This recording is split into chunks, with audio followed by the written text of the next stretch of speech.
Hey, what's up? It's Jim, and today I'm going to talk about Aladdin from 1992.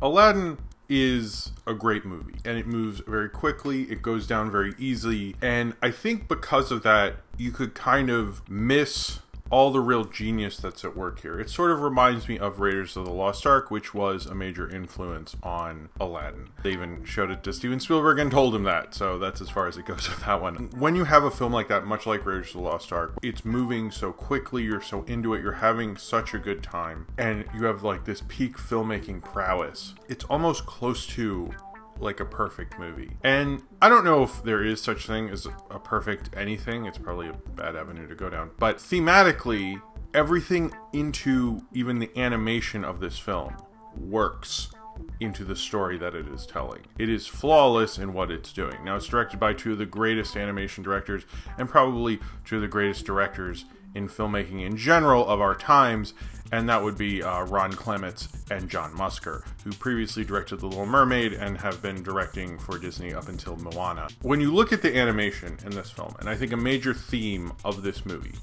is being trapped and the need for freedom. And that's in everyone from the four kind of main kind of parts of this film, which, you know, of course, is Aladdin and Jasmine. Jasmine feeling trapped because she is a princess. She's going to be forced to be married to a prince, judging by the law. Then Aladdin, who is a street rat, and he actually can't get out of that. He is trapped in poverty, basically. Like most people who are impoverished, he is trapped and he wants to get out. He needs to get out. He loves looking at the castle and imagining what it would be like to be wealthy and rich and be, in his eyes, his version of freedom. Then you have the genie, probably the thing that is going over the entire film, in that he has been trapped. He has all these, phenomenal cosmic powers and an itty-bitty living space. But he's trapped. He has to do whatever his master wants, no matter who his master is.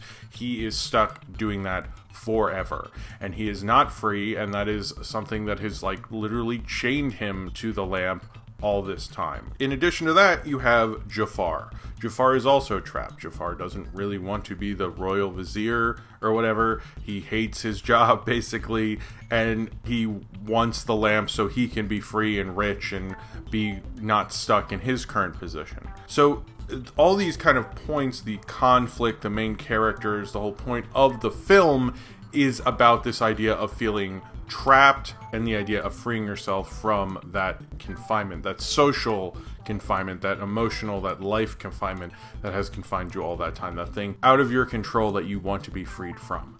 And obviously, you've probably seen Aladdin before, and you know how that works out, but that is even in the animation itself. Now, if you look at the previous two Disney Renaissance films, or any Disney films before that, they're not as free form in the animation. The characters and the animation were very influenced by Al Hirschfeld, who's a caricaturist, would base all of some illustrations of his, but basically you can see kind of the line kind of going out and forming the caricature. Now, that works for a couple reasons. One, you have this feeling that freedom is a possibility within the animation itself, how well it moves. It moves a lot better than Beauty and the Beast and Little Mermaid, the previous two Disney Renaissance films, and, Oliver and Company and all those, if you want to talk about that.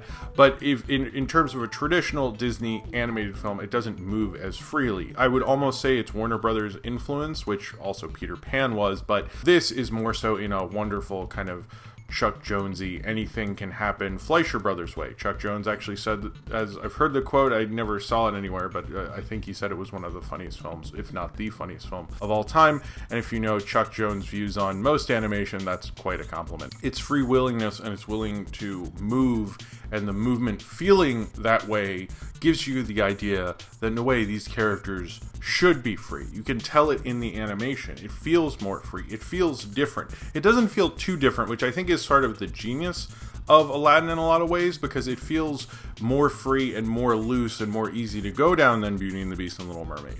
But in the same time, that's the point of the whole production, is that, Aladdin or Jasmine can do more with their facial features. They are, in itself, who they are is someone who should be free, not someone who should be confined by, these societal pressures and these things that are forcing them into what they are. It makes the conclusion that it's going for all these characters feel like something that should happen. That is the natural order of things, and that is the thing that they should go towards.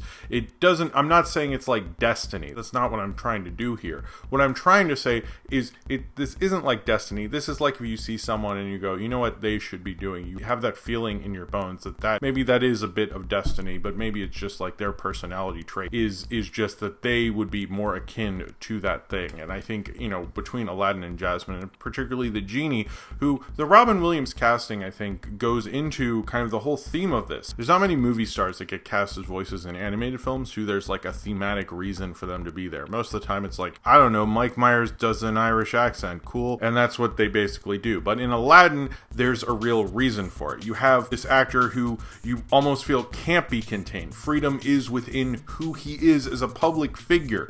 Everyone who knows Robin Williams and knows that kind of an actor knows what he can do. After things like Good Morning Vietnam and the things he's been Oscar nominated for coming into the time, to Mork and Mindy, to seeing him on TV, you never knew what to expect from Robin Williams. And the idea that you have these characters and this animation that has this vibe to it that anything can happen works exactly perfect for Robin Williams. They were going for him in the beginning anyway. Like when they were developing this, he was someone who they wanted to work with and thought he'd be perfect for an animated film.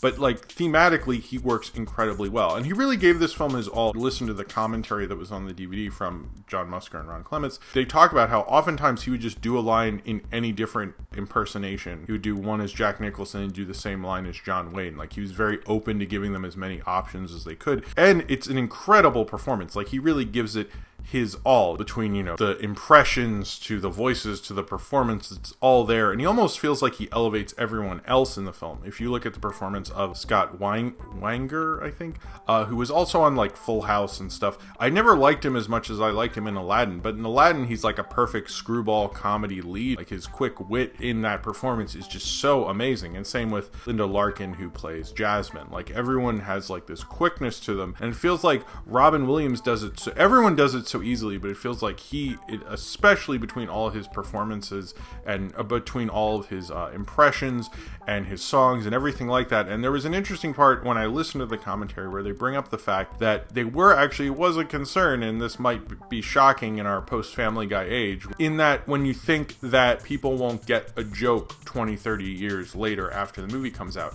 And I'm sure most of you don't know what he's going sir, I have some addendums. When he does that, I don't really get who that is. That is actually someone that's referencing someone. But the point that they made is that it's not that he is referencing someone and you get that reference. Certainly, I get the Arsenio Hall reference. I'm sure most of you don't. But that's not the point. The point is that Robin Williams is funny doing that. And Robin Williams sort of got that. That's why, he's not just doing a reference that he likes. He's doing a reference and he's doing an impression that is funny.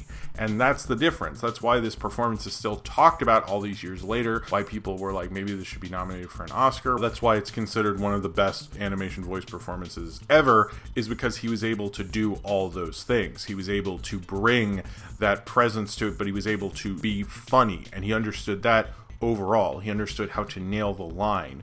He understood how to communicate that through it. Robin Williams, I think, is an amazing actor, and we all know that, but in this performance, he really brought his all to it. He wasn't a singer before this movie. A Friend Like Me is really, really well done, and he's able to do his impressions along with singing and everything else like that. But also, the fact that his performance as an actor, I think actors in general, you kind of misunderstand what their role in a movie is, and they're basically to communicate the story as, the script they are given and the direction and so forth. And in terms of what Robin Williams did, he so is a part of that film. You can't really have Aladdin, this animated movie without him. But it's just impossible. He's too wrapped up in the themes, the DNA of this film. I don't know what it's like to watch this movie in France. It's probably weird, or any other language that isn't English, because I'm pretty sure he didn't dub those. But it just, to me, is so wrapped up into that theme of it, that sense of freedom, because when we think of Robin Williams, we think of someone possibly anything can happen. If you've seen a stand-up special of his, if you just see him with, at the beginning intro of it with props, you knew anything could happen, and it's just awe-inspiring. With him in this film, it gives it that flow to it, that freeness. A lot of the musical sequences, not all of them, but a lot of them aren't in a single location and done in most of the ways that most Disney musical sequences are, particularly in this era. It's like, oh, we're walking to location, we're here, musical sequence. And although Friend Like Me is in one location and is in a place where everyone is basically, and it is kind of done in a typical like musical Broadway kind of setup, and this is what's interesting I find about this film in terms of the music. It is both Broadway in terms of its music, but it's not Broadway in terms of its execution. Like Prince Ali, which was like a huge song for me as a kid. There was a kids music radio station I listened to, and I think it was in their top 20 for over a year.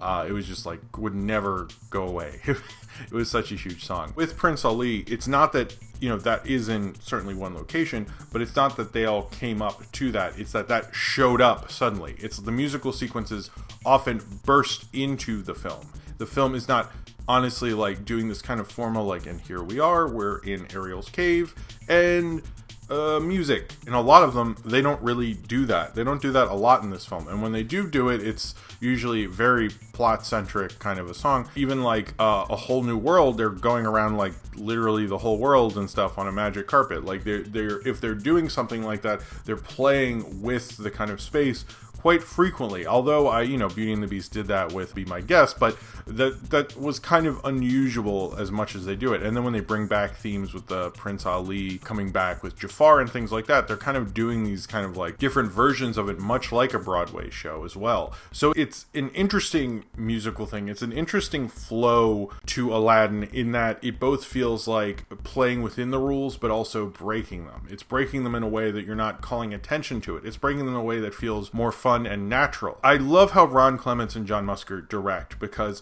how they direct is very much like, well, let's use the Disney thing, but let's give it something a little different. And not different in a way that the suits are going to get mad at them. Clearly, because they're the only Disney Renaissance directors to direct 2 movies, and the only ones that survived past that. Because they clearly know how to work the system, but I think they know how to work the system in a way that doesn't upset them, plays within it, but breaks from it. They're almost some of the best studio They're the best studio directors we have of our generation and of animation, because a true studio director knows how to appease the studio head, knows how to get that film done, knows how to make it entertaining, but also knows how to play within the rules to break them.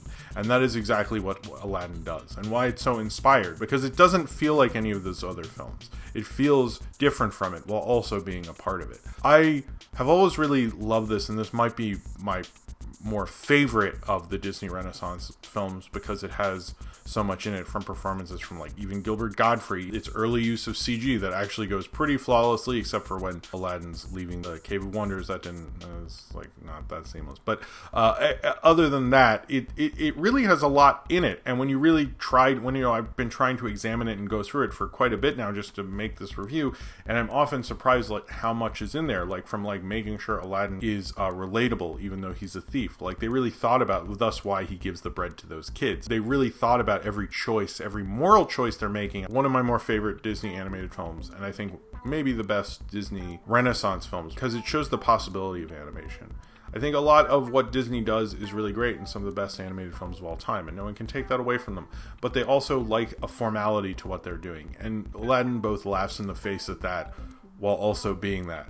And I think that's really amazing to it. That's what a good studio film really does, as I've said before. It adheres to that structure, it adheres to those rules while also breaking from it. And Aladdin, it feels like, from like, the genie raising up and you can see, the light box kind of cork holes or whatever, to everything. It felt like such a breath of fresh air, but it feels interesting in that it plays the whole film straight, the entire film. It's not like, now in our post-Shrek world, you have to be like, oh, well, I'm not that kind of princess or whatever. It doesn't do that, but it's very self-aware at the same time. In fact, it's self-aware in a way that's also being incredibly genuine. Aladdin, do you trust me? He's a very genuine person.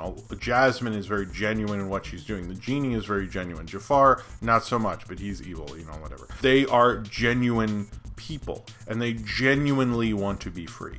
And I think that genuineness comes through the entire film, because you understand these are who these people are, and these people do need to be free. And while that goes all throughout Aladdin, you feel that freeness of watching a fun, amazing, awesome movie.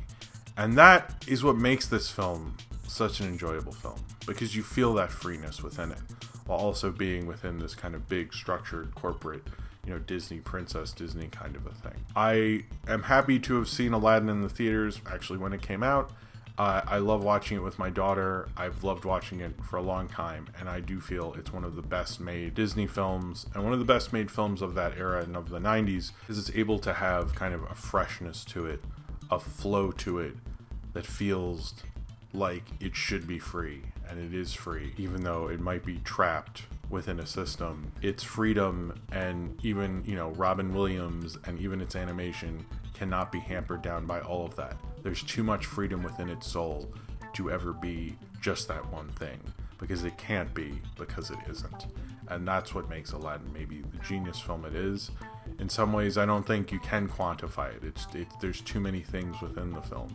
It's, as much as it might just feel like a fun, kind of family film, there's a lot of stuff in there. And I'm sure there's people like, why did you talk about this? But I do feel like that freedom within the film and within the animation is what gives it that wonderful theme. Idea of a whole new world, which is basically like driving in a new car with your girlfriend when you're 16 for the first time, or all those things. That idea of raising your arms up in the air in the sky and feeling that air between your fingers. The idea that Genie has long wanted to feel that sense, that air on your face, that you're definitely free, that you're not confined by that any longer, I think is within that. And while also just being fun and quippy and funny and silly and laughing at it so much, and realizing after the 300th time you finally get that joke from Robin Williams or something, while also realizing that joke worked before, even if you didn't get that reference. It's a really wonderful movie, and I don't think I can ever escape it, and I don't think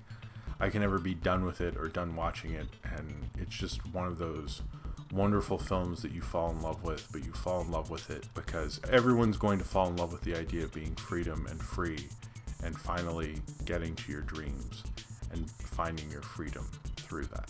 So if you have seen Aladdin and you would like to talk about it, then comment below in the comments and subscribe if you would like to.